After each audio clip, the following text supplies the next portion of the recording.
Rabbi say we're on DAF Amud Aleph, about the 8th line, Tanya Nami Hachi.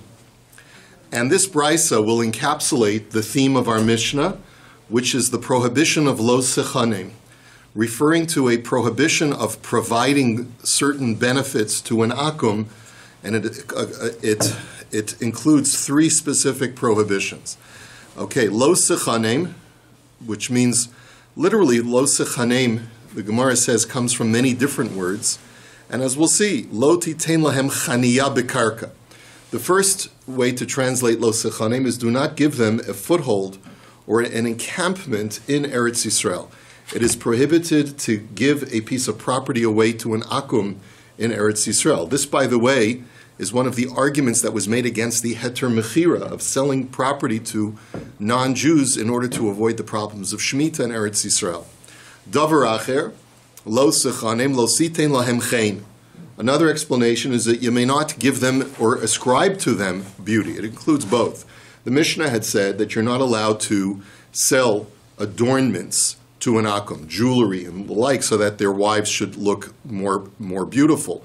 That's also under the rubric of lo sechanim. Davar acher lo sechanim, lo sitein lahem matnas chinam. Another explanation of lo sechanim comes from the word chinam, that you're not allowed to give them gifts for free. Tosfos has an interesting point over here. He says if you take a look at the original pasuk in the Torah, it says lo sichros lahem beris v'lo sechanim. And it's clearly you're not allowed to make treaties, peace treaties with them, nor lo sechanim. And it's clear from the context that the pasuk is talking about when you come into Eretz Yisrael, there's a prohibition against specifically the 7 Canaanite nations. It's not really directed at all idolaters, only against the 7 Canaanite nations. So Tosfos is bothered with how can we make this extension to apply to all akums if the pasuk is not talking about all akums. And Tosfos says that it's really an extrapolation based on logic. Whatever, if something logically, there should be no differentiation between the 7 Canaanite nations and regular akums, so then the things in the pasuk that apply to everyone universally apply. If there are things that only uniquely apply to the Canaanites, right, which has to do with peace treaties and things like that, so then it only applies to the Canaanites. So therefore you can make a peace treaty with the Egyptians and with the Jordanians, right, but it's just not with the 7 Canaanite nations. Now, umatnas chinam gufa tanoi. So this third prohibition of giving them something for free is actually a machlokes tanoi. And where do we see this? Tanya lo sochlu kol nevela lager asher bisharecha titanena va'achala o machor lenochri.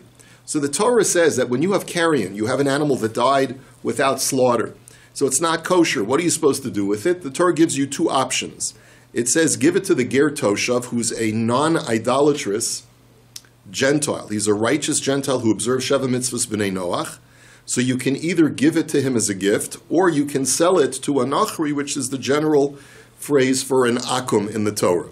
Ainli ela lager b'nesina ula obe kochavim b'mechira. Lager b'mechira minayin.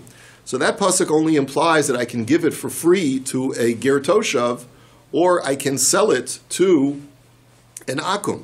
But how do I know that I'm also allowed to sell it to a ger toshav if he has the means? So tamalomar titanena o machor. So the answer is that if you look at the way the pasuk is phrased, it's a little bit malformed. It's not symmetrical. It says, to the ger toshav you shall give it, or sell it to the akum. So it puts the 2 verbs adjacent to each other to tell you that both verbs apply to both parties. So you could read it as, to the ger toshav you shall give it or sell it. And similarly, and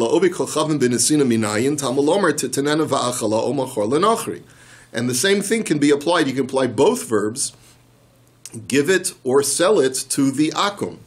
And so therefore, nimsa ata omer echad ger v'echad obe kolchavim bein b'nesina bein b'mechira divrei Rabbi Meir. So therefore, you have a right to either give as a gift or sell to either a ger toshav or to a nachri who's an akum. So therefore, Rabbi Meir clearly disagrees with the prohibition of lo sechanim, because lo sechanim means you're not allowed to give a gift to an akum. And here Rabbi Meir says you can. You can give him the nevela for free if you want. But our brisa goes like Rabbi Yehuda, because Rabbi Yehuda omer devarim kichsavim lagir benesina ula obe kolchavim b'mechira. And he says, no, it's davka.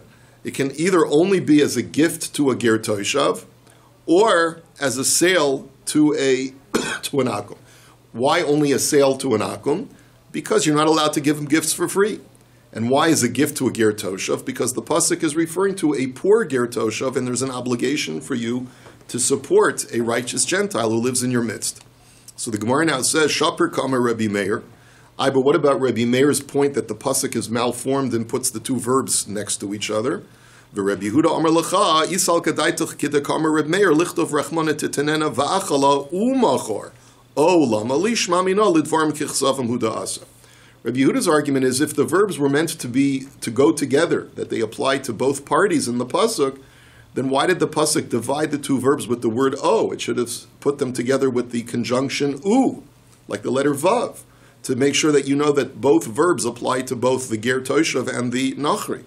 The fact that it divides them with the word o, or, means that it's not both, but it's either or. Either give to the ger toshav, or sell to the nachri. V'Reb Meir hahula akdume nesina de ger lemechira dovi kochavim. And Reb Meir's response to that is, you need the word o to tell you that there's a hierarchy, that there's a preference. If you have the option of either one, let's say you have a friend who's a ger toshav and you have a friend who's an akum, and you have the option of either giving the nevela for free to the needy ger toshav, or selling it to the akum, the preference is to give it for free to the ger toshav because you accumulate an additional mitzvah. So that's what the Torah is teaching you by using the word o, not to tell you that they're divided, but to tell you that there's a preference of one over the other. V'Rebbe Yehuda keven deger atam mitzuva lahachioso uchenani I atam mitzuva lahachioso lahakdem lo tzarich kra. And Rabbi Yehuda's response is, you don't need a special pasuk, a special word in the Torah to tell you that, because there's already an outstanding obligation to provide for the ger toshav. And because of that, you don't need the word o to reinforce that point. So therefore, the word o is there for no reason, and it's there to divide and tell you that it's either or, not. In other words, you can only do one, giving to the ger toshav and selling to the akum. Okay, davar acher lo sechanim lo sitein lahem chen. So the Brisa says another interpretation of lo sechanim is do not ascribe to them beauty or do not adorn them with beauty. So Misayeh le Rav, the Omar Rav, Asr la Adam Shiomar Kama Noeh Ovedes Kochavim Zu. This supports Rav, who says that it is forbidden for a man to say, how beautiful is this idolatrous woman. Like if you see a model or a movie star, you're not allowed to say, wow, what a beautiful heathen this woman is. Did you just say beautiful woman? No, you can't. I mean, you can't even say that. But in other words, assuming that she's an Ovedes Kolchavim. In other words, we don't know if does she qualify as an Oved Kolchavim or not. That's a shaila for Bisman Hazeh. But assuming that it does, you cannot say how beautiful she is. Wait, to her face, no? What? Must be to her face, I suppose. I assume. No. You're making a statement of, you're marveling at Hashem's beauty that He created in the world, as you'll see in a second. Meis face. Let's raise a contradiction. Ma'isa b'Rabban Shimon ben Gamliel shahaya al gabi ma'ila b'har habayis v'ra'a ovedes kolchavim echas noa b'yoser. What about the case of Rav Shimon Gamliel? He was once standing at a high point in the Temple Mount, and all of a sudden he catches the eye, or he sees an exceedingly beautiful heathen woman. Amar marabu ma'asecha Hashem. And he said, how great are your acts, O Hashem. In other words, you can actually have a spiritual uplift by looking at a beautiful person. Va'af Rabbi Akiva ra eishes turnus rufus arasha, rok sachaku vacha. And we know the famous story about Rabbi Akiva, who once met the wife of Turnus Rufus, and he spit, laughed, and cried all at the same time. Rok shahaisa ba'amitipas ruchat. Why did he spit? Because he had to remind himself that no matter how beautiful a person is, we have to remember that beauty is fleeting and she comes from a fetid drop of nothing. Sachak da'asida de migaira. He laughed and vinasivla, that because he knew with Ruach HaKodesh that he would eventually marry her after she converted to Judaism, which is actually what happened. And bacha da'haishufra bali afra. And he cried because he knew that this beauty was temporal and that eventually she would die and bite the dust. V'rav, so the question now is, we have a question. How can you tell me that it is forbidden to praise the beauty of a heathen when that's exactly what Rabbi Shimon ben Gamliel did. The Rav Odu Yehu de Kamoide. And the Gemara then says that Rav actually eventually assented to that. Because the Omar Mar, Haroe Brios Tovos, Omer Baruch Shekacha Bara Ba'olamo. That when you see, that Rav had taught, that when you see beautiful creatures, whether it's animals or whether it's human beings, you're supposed to make a bracha and say, blessed are you Hashem that created such beauty in his world. That Shekacha Lo Ba'olamo. So first of all, the Gemara seems to say that Rav retracted his point. That even though normally Rav had originally thought it's forbidden to ascribe beauty to an akum, but Rav himself eventually assented. But we're still left with the question, doesn't that fall under the rubric of lo sechane? So we still have that problem. If lo sechane means you're not allowed to ascribe beauty to an oived kochavim, how could Rabbi Shimon ben Gamliel and Rav seem to say that you're supposed to make a bracha on a beautiful creature, even if she's an oivedes kochavim? So before we answer that question, we need to ask another question. Ustakule mishari. Wait a minute. Since when is it permitted to even look at a beautiful woman? The meisve v'nishmarta mikol davara shelo yistakel adam beishana v'afilu penuya and be'eshes ish v'afilu mechueres. The Torah says, protect yourself from evil things. And what does that mean? Don't feed your lusts by looking at improper things. And from here we learn that a person should not look at a beautiful woman, and even a single woman if she's pretty, and even a married woman for sure not, but even if she's ugly, you're not allowed to look at her.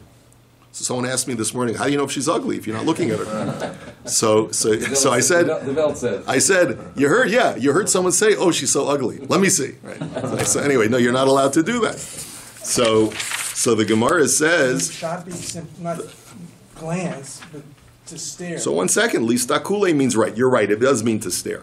Velo bevig, but no matter what, you're feeding your Yetzirah. But you'll see, we'll make a distinction. Velo bevig deit seva shel isha. You're not allowed to look at a woman's colored clothing, like a red dress, right? Because that's going to arouse a lust. Velo b'chamor, velo b'chamora, velo b'chazir, velo b'chazira, velo ba'ofos, bizman sheniskakin zelazeh. Nor are you allowed to look at non-kosher animals like 2 donkeys or 2 pigs or 2 birds when they're mating with each other. Vafilu melo einayim kemalach hamaves. And that's true even if you have so many eyes as the malach hamaves. Now, what does that mean? It means, as we'll see in a moment, that the malach hamaves is described as having eyes all over its body. And that's actually the way it's been portrayed in different art venues. But what does that mean, even if you have as many eyes as the malach hamaves? Which means, even if you are able to see everything, you have to make sure you don't see that.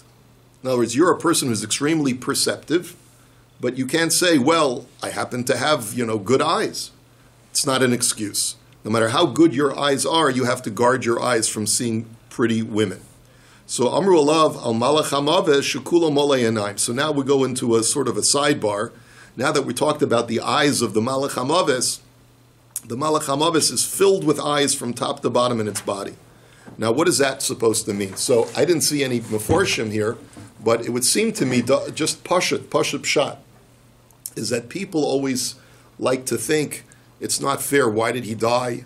Why do I have to die at this age? Why can't I die at another age? Right? It's not fair. Maybe the Malach HaMavis doesn't understand. So when we personify the Malach HaMavis, really which traces back to Hashem himself, the Malach HaMavis sees everything. The Malach HaMavis has absolutely perfect perception, and therefore there's absolute justice to when a person has to die. That's what I think the pshat of it's filled with eyes. Now, bishas petirasu shel chola omid ma'al mira'ashosa v'charbo shlufa biyado v'tipa shel mara telu yabo. That when a person is about to pass away on their sick bed, on their deathbed, the Malach HaMavis, a moment before they die, stands over their head with a drawn sword, and the tip of the sword has a drop of poison on it. Kevin shechola roa oso mizdazeya uposeach piv v'zarka l'soch piv. And when the sick person is granted permission to see the Malach HaMavis 1 moment before he dies, his body begins to shake from fear. He opens up his mouth from fear, And that's when the Malach HaMavis allows the drop of poison to drop from his sword into the person's mouth. Mimena meis, mimena masriach, mimena panav morikos. That from that drop of poison a person dies, and the body begins to putrefy, to decompose. And it's also the reason why a dead person's face turns ashen, turns pale from that drop of poison.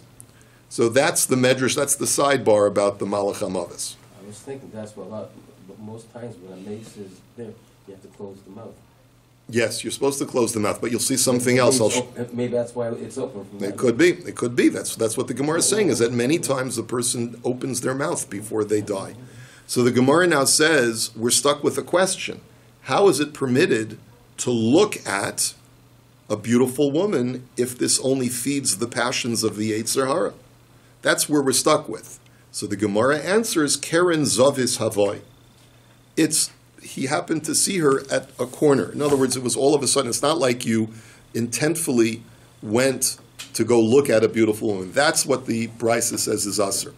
But if you happen to bump into her on the street without the intention of having to encounter her, that's the story about Rabbi Shimon and Gamliel. Once you see her face, you're allowed to say, what a beautiful face this is. And therefore, it seems that the Gemara is really ultimately saying that the isser of looking at a woman is only when it's done with intent. If you happen to catch a glance of that woman, it's proper to praise Hashem for creating such beauty in the world, since that wasn't your intention to feed your lusts. What about the question of lo sechanem? That the Gemara seems to leave unanswered. Even if she's an ovedes kochavim, the Gemara says it's appropriate to bless Hashem. So you'd have to say either one of two things, I think. Either that this question is unresolved, or that you're not allowed to praise the beauty of an ovedes kochavim for her avodas kochavim, or some other kind of distinction like that. But it seems that the Gemara is essentially saying that Rav essentially retracted. He agrees that there's a prohibition of ascribing beauty to avodas kochavim, but a specific human being that happens to be a heathen, if you happen to bump into them, then it's okay. But if you're doing it b'davka, so then it's usher for two reasons. Number one, it's usher because of lo sechanem. You're not allowed to intentionally ascribe beauty to an oved kochavim. And number two is because of the Yetzer Hara that you're giving into. Let us go weiter. V'lo bevigdei tzeva shel isha. The Brisa had said you're not supposed to look at a woman's colored clothing because it's going to arouse something. Amar of Yehuda, Amar Shmuel, afilu shtuchen al gabe kosel. This is true even if they're hanging on a clothesline or hanging out to dry on the wall, because since you remember a woman dressed in those clothes, it's going to arouse thoughts. Amar of Papa uvamakir balei. But that's only true if you know the woman who is the owner of the dress. If you don't know her, so then stam, it's just an empty dress. Amar Rava dikanami dekatani velo bevigdei tzeva shel isha velo katani velo bevigdei tzivon in shmamina. We can infer that from the specific language of the Brisa. It says that you're not allowed to look at the colored clothing of a woman. Now that seems to be redundant. Obviously, only women wear colored clothing, right? So why does it say that of a woman? Because it's referring to a woman that you know. Amar Rav Chisda hani mili ba'atiki aval b'charati leslan ba. But that's only true if she's already worn the clothes. But if she just bought a new dress from Saks, then there's no isser of a person looking at it because it's not going. She's never worn it before. Di ilote mahachi anan mana laashpure hechi yavinan hakomistakel. Because if that were not the case, how could we ever give a new dress for alterations to the tailor? What right does the tailor have to look at the dress? It must be because she's never worn it before. He's never seen her wear the dress. That's why it's permitted for him to look upon it. But the Gemara says, I don't like that answer, because v'litai meich ha da'amar Rav Yehuda min b'mino mutter lahachnas b'makol b'shfoferes hakomistakel ela ba'avidetei tarid hachanami b'avidetei tarid.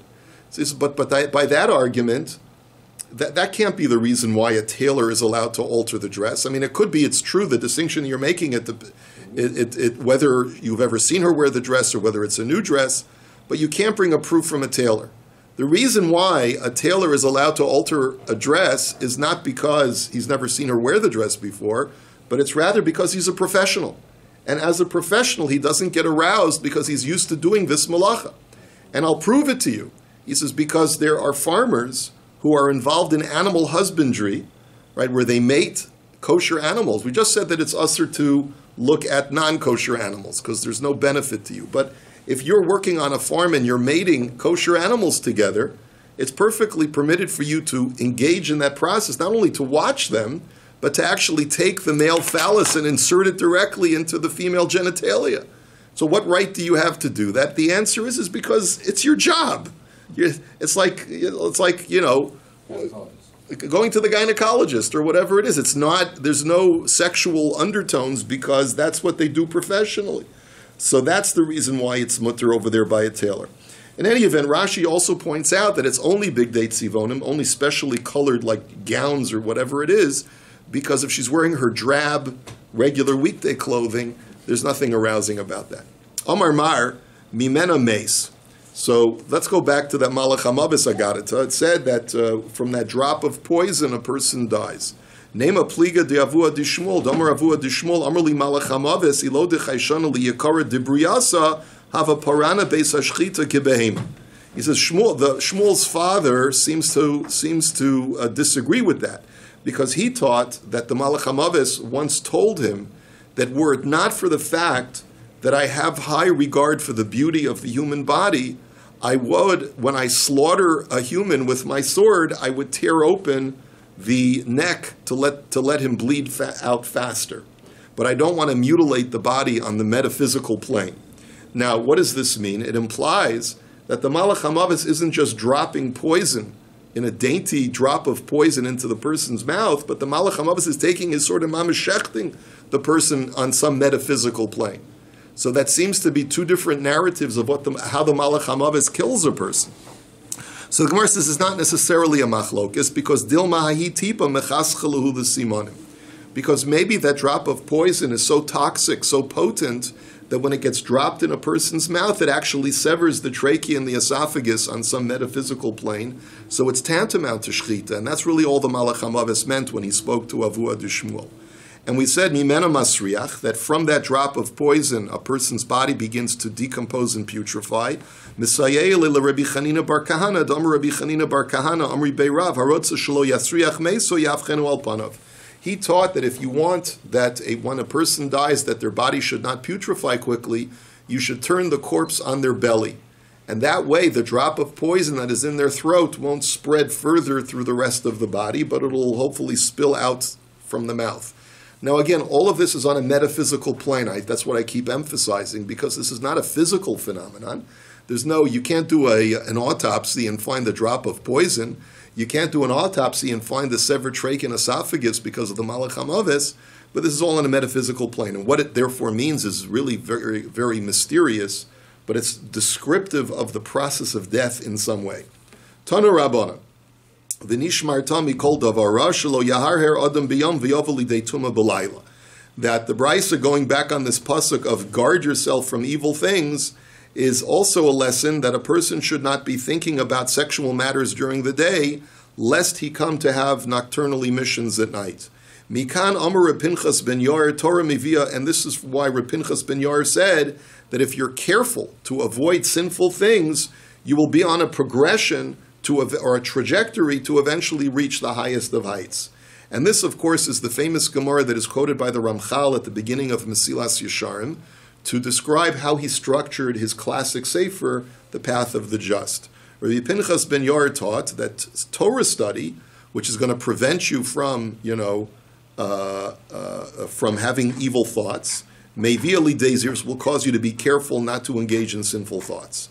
Zehirus mevi ali dezrizus, carefulness will lead to alacrity, to make you quick to do mitzvos. Zrizus mevi ali de nekiyus, and that in turn will lead to making you free from sin. Nekiyus mevi ali de precious, that in turn will cause you to remove yourself or abstain yourself from even permitted things. Precious mevi ali de tahara, that in turn will lead you to purity.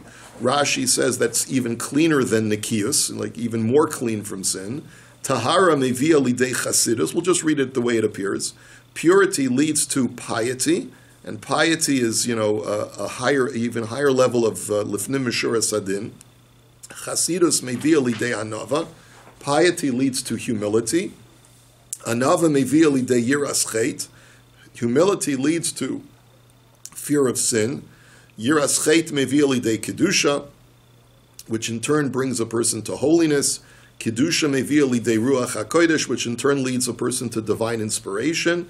And ruach hakodesh mevia lidei tchias hamesim, which in turn leads to the resurrection of the dead. When a person reaches that state, he's ready for the body to be resurrected.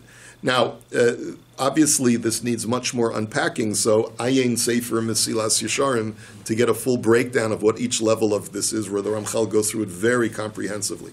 Now, v'chasidus gedola mikulan, and then the Gemara says that even though chasidus is not the ultimate level, but when one reaches it, he reaches the most desired state that HaKadosh Baruch Hu wants man to reach.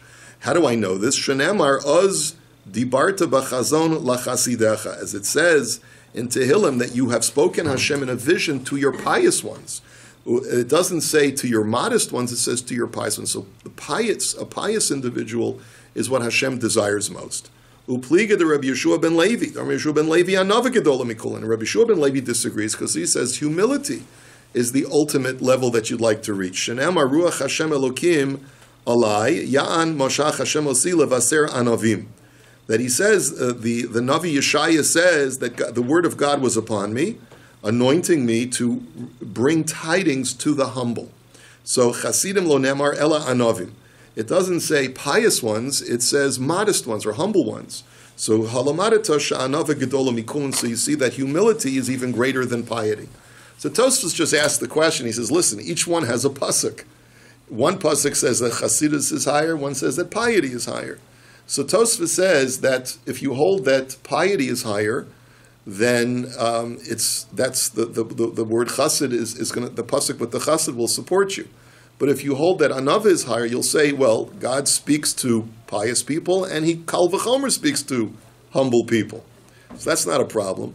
The other pasuk, which talks about God sending me to dispatch tidings of the geula to anavim, to humble people, Tosfos says that pasuk would not be a kal v'chomer, because it's telling you that if it's time for the geula, Hashem is going to reach the highest people to bring them tidings of the geula. So anyway, so there's different ways of understanding this Gemara. But anyway, ein mochrin lahem v'chulei, you're not allowed to sell them jewelry, and you're not allowed to sell them real estate. That's the point that we're up to in the Gemara.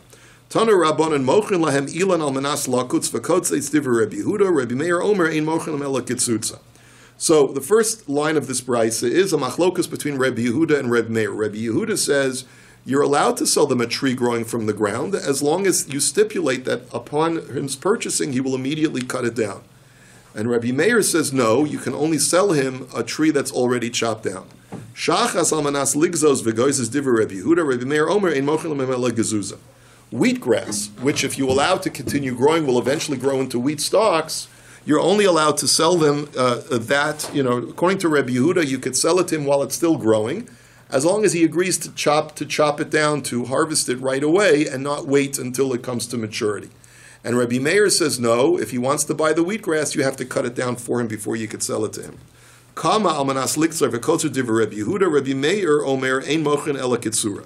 And the final machlokes is with a mature growing wheat stalk, where Rabbi Yehuda says even if it's growing from the ground, you could sell it as long as you stipulate that he's going to cut it down right away. And Rabbi Meir says no, you have to cut it first before you sell it. So the question, of course, is why do you need three machlokos where one machlokos would suffice? You have the tree, the wheatgrass, and the stalk of wheat. Why do you need all three machlokos? So utzricha diashmin and ilan b'hakamer Rabbi Meir kivin delo pasid mashile. Avalhani dichi mashile pasid emamodi leila Rabbi Yehuda. He says, I'll tell you why. If I only had the example of the tree, maybe that's the only case where Rabbi Meir is machmir, because a tree is something that is perennial and it can last and continue growing. And that's why Rabbi Meir is machmir and says, don't sell it to him if it's still in the ground, because you never know if he'll chop it down or not. But with stalks of wheat growing, for sure we know he's going to eventually cut it down no matter what, because otherwise it'll rot.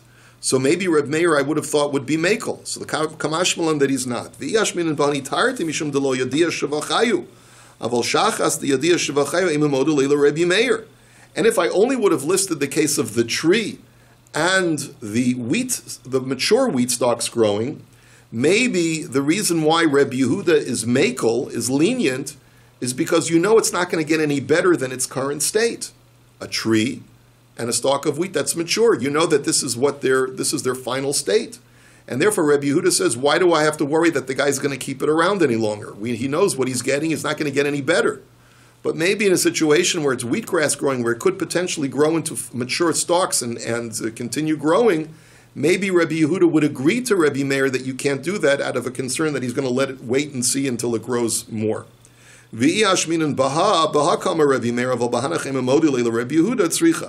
And if I only would have had the case of shachas, of immature wheatgrass growing, maybe I would have thought that only there is Reb Meir machmir, because you don't know what it's going to grow into. But maybe he would agree that in the case of the tree and these mature wheat stalks, he would agree that it's okay to sell it even while it's still in the ground. And that's why the Gemara says you need all three cases to clarify that the machlokas exists in all three cases. So now the question is, are you allowed to sell an animal to an akum as long as you stipulate that he's going to shecht it right away? Is that comparable to, according to Rabbi Yehuda, to selling him a tree as long as you stipulate that he's going to chop it down right away? Now, if you were with us last week when we were learning the daf, you should immediately be struck with the question that we just learned several dapin ago, that there was a Mishnah that says that you're not allowed to sell agolim usyachim to an akum. You're not allowed to sell calves and donkeys to an akum. And there, Rav Huna had said that it's permitted even if there's no stipulation, as long as he doesn't tell you that he's going to be using it as a beast of burden. Because that was the whole concern, that it shouldn't be used on Shabbos, right? So Tosfos asks the question, why is the Gemara even questioning that over here? Didn't the Gemara already establish that it's okay to sell them an animal as long as he doesn't tell you explicitly that he's going to keep it long term, because you can always assume he's going to slaughter it? So Tosfos says that if you remember from Rashi over there, Rashi had said that Rav Huna was only makel with a kosher animal that's normally meant for the slaughter, like a cow. But if it's an immature animal or if it's a donkey, so then it's meant to be kept for longer term, and therefore you have to actually clarify whether the person is going to slaughter it right away. So now the question is, that makes it, we're asking like in a case of a donkey where you normally don't slaughter it. What if the guy stipulates, well, I am going to slaughter the donkey as soon as you sell it to me. Is it okay to sell it to him, just like you can sell him a tree? Or is it perhaps different? And that's the question the Gemara says like over here. He says like this, Hasam taimamai shari Reb Yehuda delav birshusei kaimi v'lo matzi mashilu. Aval behema kiven di birshusei davekachavim kama mashilu la, odil malo shna. So the Gemara's question is like this. Maybe there's no difference, and just like Reb Yehuda permits you to sell a tree that's about to be chopped down, it's okay to sell an animal that's allowed to be slaughtered. Or maybe there's a difference. The difference is that when you sell a guy a tree, it's still on your land. So it's inconvenient for the goy to keep control of a tree that's not on his property for any long period of time. And that's the reason why Reb Yehuda is makel, because you know that eventually he's going to chop down the tree. But in a case of an animal, where you completely release control over the animal and it's not on your domain anymore, maybe even Reb Yehuda would be machmir and say that you're not allowed to sell the animal, even if the stipulation is that it's going to be for the slaughter. So Tashma, so come and listen. The Tanya, Behema almanas lishchot v'shochet diver Reb Yehuda, Rabbi Meir Omer ein mochrin lo el shchuta. So here too Reb Yehuda is makel explicitly in the Bryce, and he says that as long as the condition of the sale is that he's going to slaughter it right away, you're even allowed to sell him a donkey or an immature calf, right? And Rabbi Meir disagrees in this case as well, that just like you have to sell him a completely chopped down piece of agriculture, you also have to only sell him an animal that's already slaughtered. Let's quickly do the next Mishnah, which will start us off for tomorrow's daf. Ein maskirin lahem batim be'eretz Yisrael ve'ein tzarich lomar sados. The Gemara says that we know that the lo sechanim prohibition prohibits me from selling property to a Gentile in Eretz Yisrael, to an akum in Eretz Yisrael. what about leasing them property? So the Chachamim made a gezerah and said not only is sale usher in Eretz Yisrael, but also leasing. And if sale of houses, of structures is usher in Eretz Yisrael, then kal v'chomer, sale of agricultural fields is usher. As we'll see from the Gemara tomorrow, the reason why fields are even more usher than structures is because not only are you violating the Isra of Lo Sechanim, but you're causing that field to no longer be able to fulfill the mitzvah of Trumas and Maestros, of tithing. Because once a field is owned by a Gentile, it's no longer subject to the mitzvah of Meiser. So that's why it's even more prohibited. Now, Uvisuria, when it comes to Syria, or Aram Tsova, which is what Rashi says is called Kibush David, David HaMelech annexed that part of land to make it part of the larger country of Eretz Yisrael, but in certain respects it has Kedusha, and in other respects it doesn't have Kedusha. As far as the Isser of Lo Sechanim, Midioraisa, that's not included in the Isser of Lo Sechanim of selling that property to an Akum. So therefore we can be a little bit more lenient. Maskirim Lehem Batim, you can lease to them homes, Avolo Sados, but not agricultural fields. Uvechutz la'aretz, but completely outside of Eretz Yisrael, Mochrim Lehem Batim u'Maskirim Sados Divrei Reb Meir. You're allowed to outright sell them structures, but you're not allowed to even lease, and you're allowed to lease to them fields, but you're not allowed to sell them fields, lest you come to sell them fields in Eretz Yisrael, where there's a double prohibition of Lo Sechanim and your mafkia it from Meiser. That's according to Reb Meir. Reb Yossi is more lenient. Reb Yossi Omer, Be'eretz Yisrael Maskirim Lahem Batim Avalo Sados. You're allowed to lease them structures in Eretz Yisrael, but you're not allowed to lease them fields. Uvesuria Mochrim Batim Maskirim Sados. In Syria, you're allowed to sell them structures, and you're allowed to lease them fields. Uvechutz La'aretz Mochrim Eilavet, and in Chutz La'aretz you can sell both structures and fields. And then the Mishnah qualifies both Reb Meir and Reb Yossi, and it says, "Af b'makam shamru lahaskir lo lebeis dira amru b'bnei shu machnas hasacho avodas kol chavim." And we saw this before, that even when the rabbis permit you to lease or sell structures to an akum, they're not talking about residence structures, but rather like warehouses. But you can never lease or sell a residence to an akum, because why? He's going to bring his getchka into the house. And even though maybe halachically the house doesn't belong to you anymore, but shenemar lo sovi soeva el beisecha. The Torah nevertheless says you're not allowed to bring an abomination into a house, even if it halachically doesn't belong to you anymore. But if it did belong to you, then you're still not allowed to have an abomination be brought in. Uvechol makom lo yaskir. That's what it seems to be saying, but it could be that the Mishnah means only when it comes to renting. And finally,